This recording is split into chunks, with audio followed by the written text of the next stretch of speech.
Hola, soc Francesc Blasco, soc biòleg per formació acadèmica i vinc del món de la farmàcia.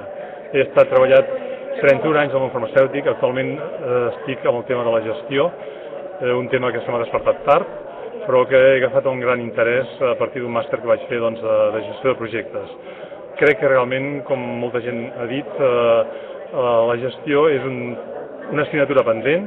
Hi ha molts investigadors, hi ha moltes empreses, falta la gent que de forma transversal uneixi els interessos d'uns i dels altres, i jo penso que aquest és el meu paper i en el qual tinc un gran interès perquè els projectes arribin a bon port, però també els projectes es defineixin en termes d'objectius, en termes de termini. Aquesta és la meva gran tasca i estic disposat a ajudar a qualsevol que necessiti això.